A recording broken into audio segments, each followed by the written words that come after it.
आगे बच्चा होता है classification of magnetic materials. Magnetic properties के व्याप पे मैग्नेटिक मटेरियल्स हैं, they can be classify in 3 categories.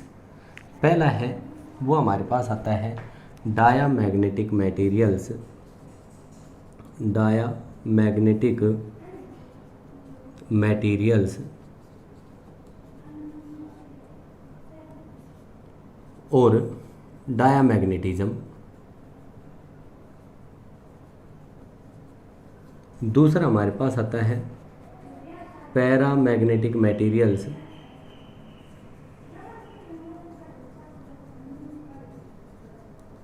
और this is known as paramagnetism.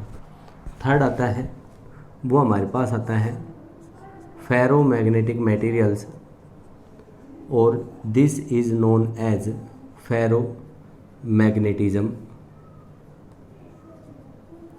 सबसे पहले हम डिस्कस करते हैं डायामैग्नेटिक मटेरियल्स के बारे में डिस्कस करते हैं।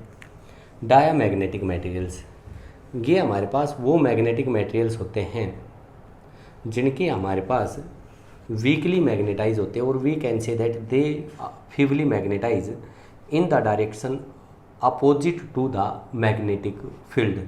एक्सटर्नल मैग्नेटिक फील्ड के अपोजिट डायरेक्शन में, दैट इज़ हम कहेंगे कि भाई वो हमारे पास मैग्नेटाइजेशन का अपोज करते हैं, वीकली मैग्नेटाइज होंगे और अपोजिट डायरेक्शन में होंगे of the applied magnetic field.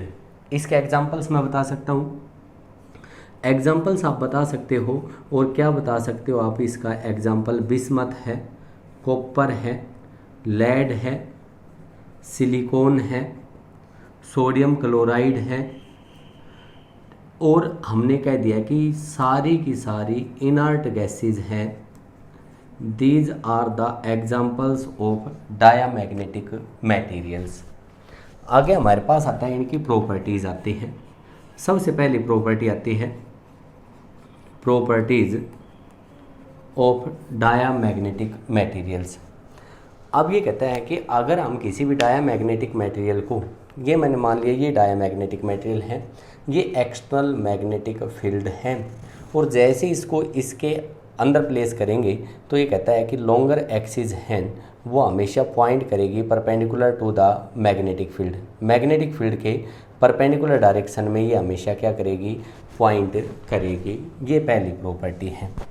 दूसरे हम कहेंगे कि भाई मैग्नेटिक मटेरियल्स हैं ये वीकली मैग्नेटाइज होते हैं in the opposite direction of magnetic field और हम कह सकते हैं they have tendency to move from stronger part of the magnetic field to the weaker part. Stronger part से और वीकर पार्ट की साइड में मूव करेंगे। इसका क्या एग्जांपल बता सकते हैं? ये मैंने कोई भी एक मैग्नेटिक मटेरियल ले लिया और मैग्नेटिक मटेरियल हैं, ये मैंने डायामैग्नेटिक मटेरियल हैं फिल किया है किसी कंटेनर में। अब मैं यूँ कहता हूँ कि इस कंटेनर को हमने किसी एक एक्सटर्नल स्ट्रॉन्ग मैग्नेटिक फील्ड में प्लेस कर दिया। ये नॉर्थ पोल और ये मैंने कह दिया कि भाई साउथ पोल। तब ये कहता है कि भाई स्ट्रॉन्गर पार्ट से किधर मूव करेगा? वीकर पार्ट में। और हमने पढ़ा है कि नॉर्थ और साउथ पोल हैं, जो पोल्स है वहाँ पे तो मैग्नेटिक फील्ड स्ट्रॉन्गर होगा और बीच में क्या होगा आपके पास? वीकर होगा। तब हम कहेंगे कि भाई ये मैग्नेटिक मटेरियल हैं इस कंटेनर में इस टाइप की शेप ले लेगा। ये तो हमने कह दिया नॉर्थ और ये क्या बताया? साउथ। और इस टाइप की शेप ले लेगा, दिस टाइप। इस टाइप के हमारे शेप के अंदर ये हो जाएगा स्ट्रॉन्गर पार्ट से और सारा सारा किधर मूव कर गया? ये वीकर पार्ट में।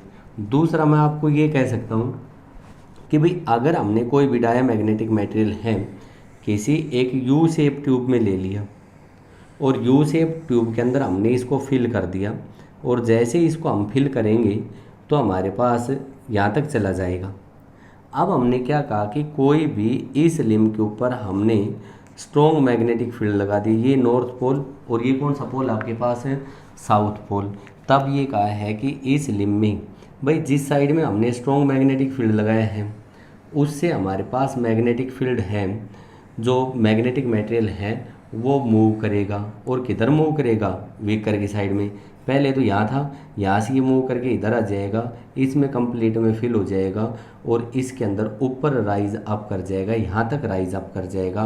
तो इस टाइप की हमारे पास ये शेप ले लेगा जब हमने इसको किस में प्लेस कर दिया, किसी भी एक्सटर्नल स्ट्रॉन्ग मैग्नेटिक फील्ड में प्लेस कर दिया। थर्ड प्रॉपर्टी ये कहता है कि अगर हमने किसी small piece of magnetic material को प्लेस कर दिया किसी एक्सटर्नल मैग्नेटिक फील्ड में, एज शोन, इस टाइप से हमने इसको प्लेस कर दिया, देन ये कहता है कि मैग्नेटिक फील्ड लाइंस हैं वो एक भी मैग्नेटिक फील्ड लाइन इस मैग्नेटिक मटेरियल से पास नहीं होगी। No magnetic field line will passes through this magnetic material. आगे कहता है कि जो डायामैग्नेटिक मटेरियल्स हैं इनकी मैग्नेटिक ससेप्टिबिलिटी है वो 0 और -1 के बीच में लाई करती है। नेक्स्ट ये कहता है कि जो हमारे पास रिलेटिव मैग्नेटिक परमेबिलिटी है ऑफ दीज मैग्नेटिक मटेरियल्स ये भी हमेशा 0 और 1 के बीच में लाई करेगी। और नेक्स्ट हम कह सकते हैं कि भाई इन मटेरियल्स की जो मैग्नेटिक परमेबिलिटी है वो हमेशा लेस देन रहेगी of the magnetic permeability of free space.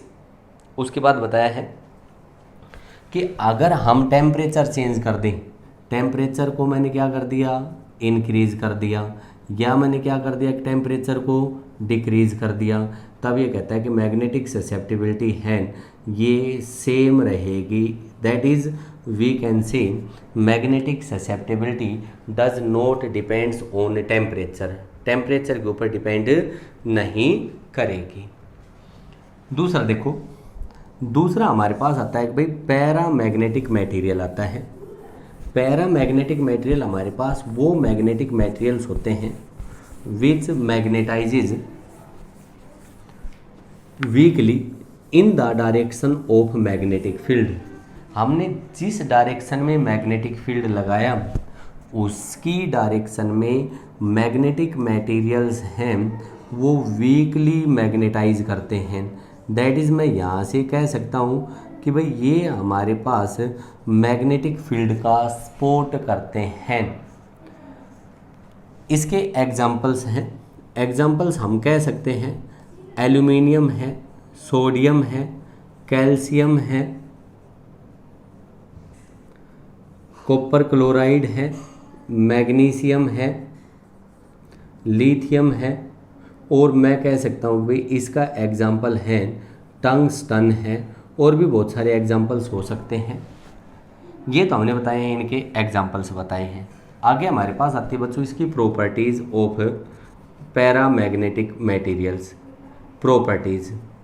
और जैसे प्रॉपर्टीज़ की बात करते हैं तो पहली प्रॉपर्टी हम कहेंगे they move from weaker part two the stronger part of the magnetic field.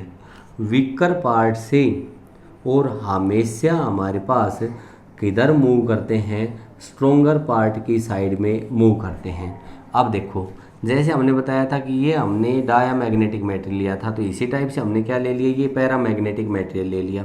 और इस पैरामैग्नेटिक मटेरियल को मैंने किसी एक्सटर्नल मैग्नेटिक फील्ड में प्लेस कर दिया। ये मेरे पास एक्सटर्नल मैग्नेटिक फील्ड है, ये नॉर्थ पोल कह दिया, और ये कौन सा कह दिया हमने, साउथ पोल कह दिया। अब ये कहा है कि जैसे इस एक्सटर्नल मैग्नेटिक फील्ड में आप प्लेस करोगे देन यू गेट इस टाइप की हमारे पास शेप बनेगी। वीकर से किधर जाएगा, स्ट्रोंगर। इसका मतलब सारा का सारा मैग्नेटिक मटेरियल्स हैं पोल्स के ऊपर इकट्ठा हो जाएगा, ये इस टाइप की शेप ले लेगा। ये नॉर्थ पोल हो गया, और ये कौन सा पोल हो गया आपके पास, साउथ पोल हो गया। इस टाइप की शेप है ये हमारे पास ऑब्टेन कर लेगा। तो हमने बताया है कि वीकर पार्ट से और किधर मूव करते हैं, स्ट्रोंगर पार्ट में। दूसरा आप इसको ये भी कह सकते हो कि अगर आपने पैरामैग्नेटिक मटेरियल है वो किसी एक यू शेप ट्यूब में लिया, और जैसे आपने इसको यू शेप ट्यूब में भरा, यहाँ पे हमने कोई भी मैग्नेट लगा दिया, नॉर्थ पोल था, ये साउथ पोल था, तो मैग्नेटिक मटेरियल है वो वीकर से किधर मूव करेगा बच्चों, स्ट्रोंगर की साइड में मूव करेगा, और जैसे ये वीकर से स्ट्रोंगर की साइड में मूव करेगा तो हम कहेंगे कि it will takes this type of shape. सारा का सारा लिक्विड इस साइड में राइज अप हो जाएगा और इस साइड में हमारे पास कहाँ चला जाएगा, लोअर पोर्शन में चला जाएगा। इस टाइप की हमारे पास ये मैग्नेटिक मटेरियल है वो शेप ले लेगा कि वीकर पार्ट से और किधर मूव करेगा, स्ट्रोंगर पार्ट में। नेक्स्ट प्रॉपर्टी आती है कि अगर किसी भी एक पैरामैग्नेटिक मटेरियल को हमने प्लेस कर दिया किसी एक्सटर्नल मैग्नेटिक फील्ड में, ये कोई भी एक मटेरियल था, स्मॉल पीस था पैरामैग्नेटिक मटेरियल का, इसको किसी एक्सटर्नल मैग्नेटिक फील्ड में हमने प्लेस किया, इस मैग्नेटिक फील्ड में हमने इसको प्लेस कर दिया, तो ये कहता है कि मैग्नेटिक फील्ड लाइंस हैं वो इसमें से पास कर जाएंगी। मैक्सिमम मैग्नेटिक फील्ड लाइंस हैं वो इसके अंदर से पास कर जाएंगी। कोई एक आधी लाइन हम बना सकते हैं कि इससे बाहर होगी, अदरवाइज कंप्लीट भी इसके अंदर से पास करवा दोगे तो भी कोई दिक्कत वाली बात नहीं है। एनसीईआरटी ने तो ये बता रखा है, दूसरी रेफरेंस बुकों ने ये बता रखा है कि सारी की सारी मैग्नेटिक फील्ड लाइंस हैं इसके अंदर से पास करवा रखी है, तो कोई सा भी बता सकते हो। तो ये हमारे पास पैरामैग्नेटिक मटेरियल की प्रॉपर्टी हो गई। उसके बाद ये कहता है कि जो मैग्नेटिक ससेप्टिबिलिटी होती है इन मटेरियल्स की वो हमेशा पॉजिटिव होती है, बट जीरो से स्मॉल पॉजिटिव होते हैं। मैं ये कह सकता हूँ मैग्नेटिक ससेप्टिबिलिटी चाई is less than zero, sorry greater than zero but less than epsilon. और उसके बाद ये कहता है कि जो रिलेटिव मैग्नेटिक परमेबिलिटी होती है ये भी स्मॉल वैल्यू होते हैं और इसकी वैल्यू है वो 1 और 1 प्लस एप्सिलॉन के बीच में लाई करती है। और उसके बाद ये कहता है कि इनके हमारे पास जो म्यू है वो ग्रेटर देन किससे होगा, म्यू नोट से ग्रेटर होगा। एंड जो मैग्नेटिक ससेप्टिबिलिटी है वो हमारे पास टेम्परेचर पे डिपेंड करती है। दैट इज़ हम कहेंगे कि अगर टेम्परेचर हमने इंक्रीज़ कर दिया तो मैग्नेटिक ससेप्टिबिलिटी है इन मटेरियल्स की डिक्रीज़ हो जाएगी। इसका मतलब क्या हो गया कि chi is inversely proportional to temperature. Magnetic susceptibility है वो इन्वर्सली प्रोपोर्शनल होगी, और किसके इन्वर्सली प्रोपोर्शनल हो जाएगी, आपके पास है टेम्परेचर के इन्वर्सली प्रोपोर्शनल हो जाएगी। ये हमने जो मैग्नेटिक मटेरियल बताया वो कौन सा बता दिया, पैरामैग्नेटिक मटेरियल, और हमने कह दिया कि भाई पैरामैग्नेटिज्म बताया है। नेक्स्ट हमारे पास आता है फेरोमैग्नेटिक मटेरियल्स और पैरामैग्नेटिज्म और फेरोमैग्नेटिज्म। फेरोमैग्नेटिक मटेरियल्स हमारे पास वो मैग्नेटिक मटेरियल्स होते हैं जो मैग्नेटिक फील्ड की डायरेक्शन में स्ट्रोंगली मैग्नेटाइज हो जाते हैं। उन मैग्नेटिक मटेरियल्स को हम नाम दे देते हैं, फेरोमैग्नेटिक मटेरियल्स का नाम दे देते हैं। इनके एग्जांपल्स हम बता सकते हैं, एलनिको है, एलनिको एक एलॉय है, और बोलो ये किसका एलॉय होगा, एल्यूमिनियम, निकिल और कोबाल्ट। ये हो गया आपके पास एल्यूमिनियम, निकिल एंड कोबाल्ट, इसका हमारे पास एक एलॉय होगा। दूसरा ये कहता है कि कोबाल्ट होता है, वो भी हमारे पास अकेला अगर कोबाल्ट ले लेते हैं वो भी हमारे पास एग्जाम्पल है। वो किसका है आपके पास, फेरोमैग्नेटिक मटेरियल्स का एग्जाम्पल है। पहली प्रॉपर्टी तो आप क्या कहोगे कि भाई अगर हम इनको किसी एक्सटर्नल मैग्नेटिक फील्ड में प्लेस कर देते हैं तो लॉन्गर एक्सिस होगी वो पैरेलल हो जाएगी टू द मैग्नेटिक फील्ड के पैरेलल हो जाएगी। दूसरी प्रॉपर्टी हम कहेंगे कि स्ट्रॉन्गली मैग्नेटाइज हो जाएंगे इन the direction of magnetic field. और उसके बाद ये कहा है कि अगर इनको हमने प्लेस कर दिया किसी स्मॉल पीस लेके किसी एक्सटर्नल मैग्नेटिक फील्ड में, फेरोमैग्नेटिक मटेरियल को मैंने प्लेस कर दिया, और जैसे ही मैं इस फेरोमैग्नेटिक मटेरियल को इसमें प्लेस करूँगा तो ये कहता है कि सारी की सारी मैग्नेटिक फील्ड लाइंस हैं इस फेरोमैग्नेटिक मटेरियल में से पास करेंगी। इस टाइप से all the magnetic field lines passing through this ferromagnetic material, उस फेरोमैग्नेटिक मटेरियल से पास कर जाएंगी सारी की सारी लाइनें। जो फेरोमैग्नेटिक मटेरियल होता है ना बच्चा, वो होता है दो टाइप के। एक तो हमारे पास होते हैं हार्ड फेरोमैग्नेट्स, हार्ड फेरोमैग्नेट्स, हार्ड फेरोमैग्नेट्स, फेरोमैग्नेट्स। और दूसरे हमारे पास होते हैं भाई सॉफ्ट फेरोमैग्नेट्स होते हैं, सॉफ्ट फेरोमैग्नेट्स। हार्ड फेरोमैग्नेट्स, हार्ड फेरोमैग्नेट ये होते हैं कि जिसके अंदर मैग्नेटिक फील्ड है वो परसिस्ट करता है after removing the external magnetic field. External magnetic field हमने रिमूव कर दिया तो हमारे पास मैग्नेटिक फील्ड है वो क्या करता है, आपके पास परसिस्ट करता है, परमानेंटली रहता है। जैसे हमने कह दिया कि एल निको है, एल निको। और दूसरा ये कहता है कि नेचुरली ऑकरिंग आयोडोस्टोन, और हमने बताया था कि जो नेचुरली ऑकरिंग आयोडोस्टोन है उसका फॉर्मूला होता है आपके पास Fe3O4 के बराबर होता है।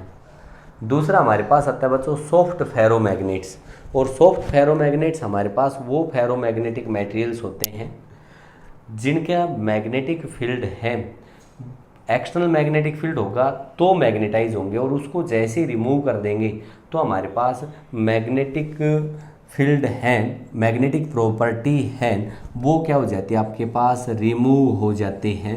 और इसका एग्जाम्पल आप कह सकते हो कौन सा है, आपके पास सॉफ्ट आयरन है, ये हमारे पास सॉफ्ट फेरोमैग्नेटिक मटेरियल होगा।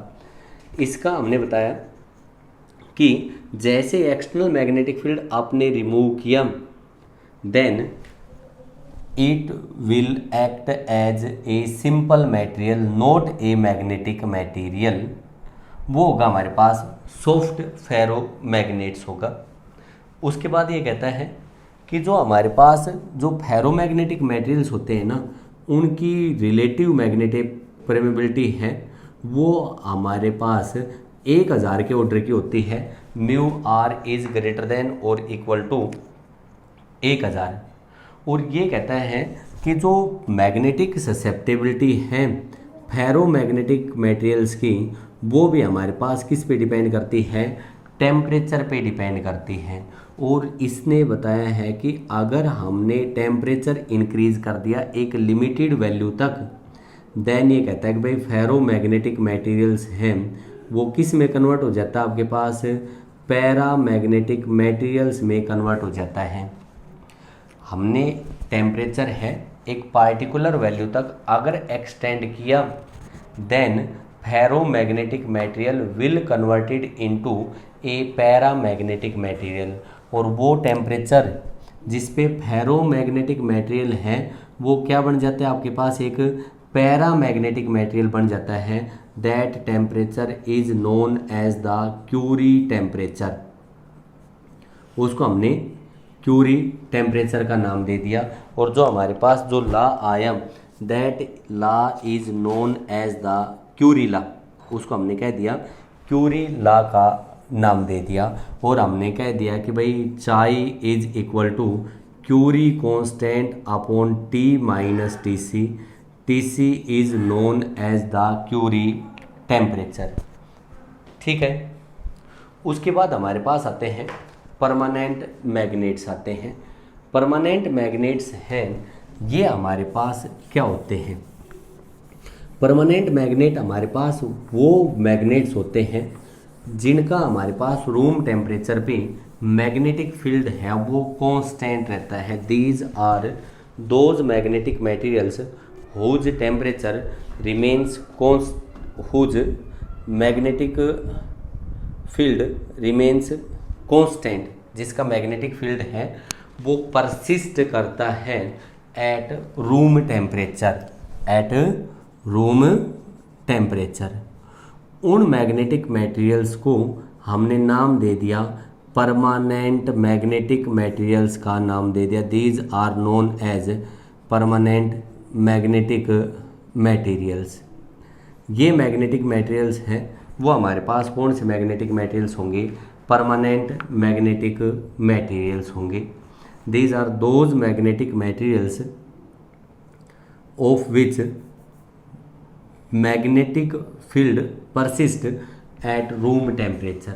अब हमारे पास आता है method of making the permanent magnet.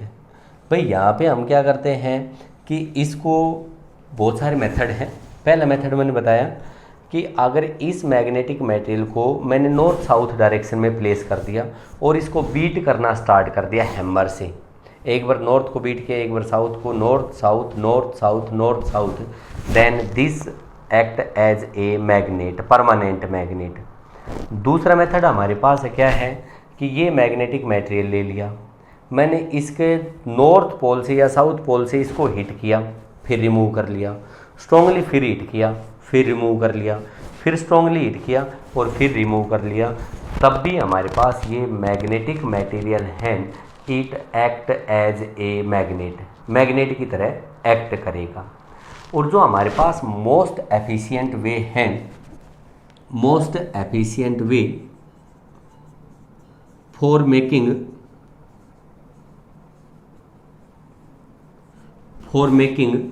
Permanent magnets, उसके लिए हमने क्या किया कि कोई भी एक मैग्नेटिक मटेरियल है उसको हमने किसी सोलेनोइड के अंदर प्लेस कर दिया और लार्ज अमाउंट ऑफ करंट है वो हमने पास कर दिया, then it becomes a permanent magnet. तब हमारे पास ये क्या बनेगा, आपके पास परमानेंट मैग्नेट बनेगा, परमानेंट मैग्नेट हो जाएगा। इसमें से हमने क्या किया है कि लार्ज अमाउंट ऑफ करंट है वो पास करवाया है, और large amount of current pass करवाएंगे तो बोलो इसके अंदर मैग्नेटिक फील्ड होता है, और किसके बराबर होता है आपके पास, म्यू नॉट एन आई के बराबर होता है। और जब म्यू नॉट एन आई के बराबर होता है, आई बढ़ेगा तो मैग्नेटिक फील्ड बहुत स्ट्रॉन्ग होगा, और जब मैग्नेटिक फील्ड बहुत स्ट्रॉन्ग होगा तब हम कहेंगे कि ये स्ट्रॉन्गली हमारे पास क्या हो जाएगा, आपके पास मैग्नेटाइज हो जाएगा।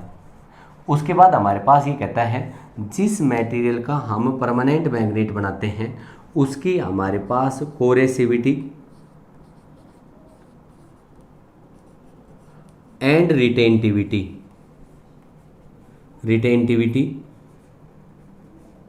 ये बहुत हाई होनी चाहिए। और दूसरा ये कहता है कि रिटेंटिविटी हाई का मतलब ये हो गया कि भाई मैग्नेट है वो स्ट्रॉन्ग होगा।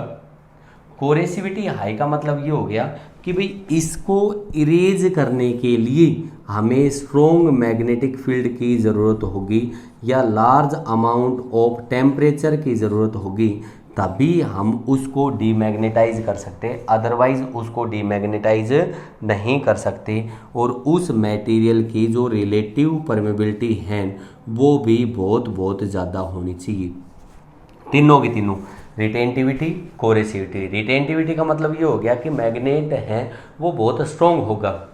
कोरेसिविटी का मतलब ये हो गया हाई होने का कि उसको रिमूव करने के लिए, उसको डीमैग्नेटाइज करने के लिए, मैग्नेटिक फील्ड को इरेज करने के लिए हमें अपोजिट डायरेक्शन में स्ट्रॉन्ग मैग्नेटिक फील्ड लगाना पड़ेगा, या हमने कह दिया कि भाई लार्ज टेम्परेचर के ऊपर हमारे पास इसको टेम्परेचर है वो बहुत ज़्यादा अप्लाई करना पड़ेगा। और तीसरा ये कहता है कि रिटेंटिविटी है वो बहुत ज़्यादा होनी चाहिए। उसके बाद हमारे पास आते हैं इलेक्ट्रोमैग्नेट्स आते हैं। इलेक्ट्रोमैग्नेट्स ये कहता है कि भाई वो हमारे पास मटेरियल होते हैं जो हमारे पास करंट पास करते हैं, तब तो वो किसकी तरह काम करते हैं, एज ए मैग्नेट। और जैसे हमने करंट पास करवाना स्टॉप कर दिया तो वो क्या हो जाते हैं, आपके पास एक सिंपल मटेरियल की तरह ट्रीट करते हैं, डीमैग्नेटाइज हो जाते हैं। उन मैग्नेटिक मटेरियल्स को हमने किसका नाम दे दिया, इलेक्ट्रोमैग्नेट्स का नाम दे दिया। और इसका एग्जांपल हमारे पास बहुत अच्छा है, सॉफ्ट आयरन कोर। इन मटेरियल्स के लिए हमारे पास ये कहता है कि रिटेंटिविटी है वो तो हमारे पास लो होनी चाहिए, और परमेबिलिटी है वो हमारे पास हाई होनी चाहिए। इलेक्ट्रोमैग्नेट्स के लिए low retentivity, high coercivity and high relative permeability. हमने बताया था कि फेरोमैग्नेटिक मटेरियल के लिए रिटेंटिविटी है, सॉरी रिलेटिव मैग्नेटिक परमेबिलिटी है वो तो 1000 से ज़्यादा होनी चाहिए। ठीक है। उसके बाद हमारे पास क्या आता है, हिस्टेरेसिस गारो आता है। हिस्टेरेसिस कर्व हैं ये हमारे पास एक ग्राफ बनाते हैं। किसके बीच में बच्चों ग्राफ बनाते हैं? बी और एच के बीच में। B magnetic intensity of magnetization और हमने कह दिया मैग्नेटिक फील्ड एक्सटर्नल, और एच है वो हमने क्या कह दिया? मैग्नेटाइजिंग फोर्स का नाम दे दिया। ये कहता है किसी मटेरियल के लिए मैंने मैग्नेटिक फील्ड को इंक्रीज करना स्टार्ट किया, और जैसे मैं मैग्नेटिक फील्ड को इंक्रीज करूँगा तो ये कहता है कि मटेरियल मैग्नेटाइज होना स्टार्ट करेगा, और उसके बाद एक पॉइंट पे जाके ये कम्प्लीटली मैग्नेटाइज होगा, उससे ज़्यादा मैग्नेटाइज हो ही नहीं सकता। तो यहाँ पे आके इसका मैग्नेटाइजेशन है वो कांस्टेंट हो गया। अब हमने क्या किया? इसको डीमैग्नेटाइज करना स्टार्ट किया, that is magnetic field decrease करना स्टार्ट किया। तो ये कहता है कि भाई ये हमारे पास बी पॉइंट पे आ गया, जहाँ पे हमारे पास जो इंटेंसिटी ऑफ मैग्नेटाइजेशन है वो तो ज़ीरो हो गई, but B is not equal to zero. This is known as retentivity. जहाँ पे एच ज़ीरो है और बी नॉन ज़ीरो है, this is known as retentivity. उसके बाद हमने बताया कि इतना मैग्नेटिक फील्ड इसके पास परमानेंट हो गया। हमने क्या किया कि और दोबारा से इसको हमने अपोजिट डायरेक्शन में मैग्नेटिक फील्ड अप्लाई किया, और जैसे अप्लाई किया सी पॉइंट पे आई। यहाँ पे ये कहता है कि बी ज़ीरो हो गया, बट एच है वो हमारे पास नॉन ज़ीरो है। इसका मतलब इतना हमने अपोजिट डायरेक्शन में मैग्नेटाइजिंग फोर्स लगाया है सो दैट इट डीमैग्नेटाइज। इस डायरेक्शन में हमने मैग्नेटिक फील्ड इंक्रीज़ किया तो किसी पॉइंट डी पे जाके ये इसका मैग्नेटाइजेशन है वो कांस्टेंट हो गया। उसके बाद अगेन हमने इसको डीमैग्नेटाइज किया, और ये कौन से पॉइंट पे पहुंच गया? ए पॉइंट पे। ए पॉइंट पे बोलो ये दोबारा से रिटेंटिविटी आ गई। उसके बाद हमने कहा और इसको डीमैग्नेटाइज किया तो ये हमारे पास एफ पॉइंट पे आ गया, और ये प्रोसेस कंटिन्यू रहेगा। ये प्रोसेस क्या रहेगा? कंटिन्यू रहेगा। तो इस टाइप का कर्व बनेगा, and this curve is known as hysteresis curve और बी एच कर्व।